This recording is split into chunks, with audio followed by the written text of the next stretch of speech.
नमस्कार, आप देख रहे हैं न्यूज इंडिया एक्सप्रेस और मैं हूं आपके साथ हिमांशी उपाध्याय। उत्तराखंड में भाजपा ने एक बार फिर 5 लोकसभा सीटों पर जीत दर्ज कराई है। 2024 के लोकसभा चुनाव में कांग्रेस पार्टी को हार मिलने का सबसे बड़ा कारण टिकट बंटवारा भी माना जा रहा था।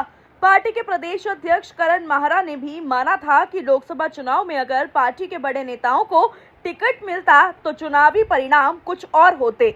उनके मुताबिक यदि अल्मोड़ा से यशपाल आर्य, हरिद्वार लोकसभा से हरीश रावत या फिर मुझे टिकट मिलता, इसी तरह टिहरी से प्रीतम सिंह चुनाव लड़ते तो इन तीनों सीटों पर कांग्रेस की जीत होती। महारा के इस बयान पर पूर्व मुख्यमंत्री हरीश रावत ने अपनी प्रतिक्रिया देते हुए कहा कि बड़े नेताओं के चुनाव लड़ने से भले ही वोटों के लिहाज से हार का अंतर कम होता, मगर लोकसभा चुनाव में हार निश्चित होती।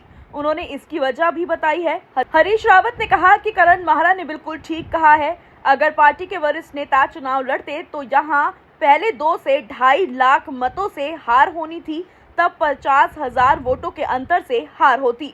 उन्होंने इसकी वजह बताते हुए कहा कि वोटिंग पैटर्न का अध्ययन किया जाए तो कुछ ऐसी चीजें हुई जिससे हमने पर्वतीय लोगों का विश्वास खो दिया।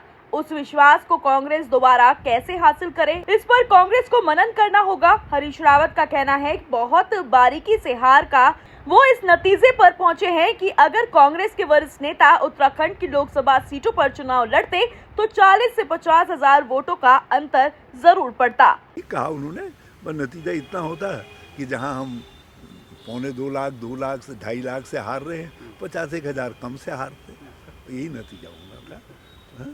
क्योंकि इन वोटिंग पैटर्न का आप अध्ययन करिए तो आप उस पैटर्न को अध्ययन करने के बाद आपको ये लगेगा कि कुछ चीज़ें ऐसी हुई हैं जिसके कारण हमने पर्वतीय लोगों का विश्वास खोया है। पहाड़ों का विश्वास हम पर इस चुनाव में नहीं जमा है। उस विश्वास को कैसे हम रिगेन करें, हम फिर उसके अंदर घुसे, उस पर हमको मनन करना चाहिए। और अब इसका बारीकी से विश्लेषण करने के बाद मैं इस नतीजे पर पहुंचा हूं कि अध्यक्ष जी जो कह रहे हैं वो अपनी जगह पर है, वो ठीक है, उन्होंने ठीक कहा है।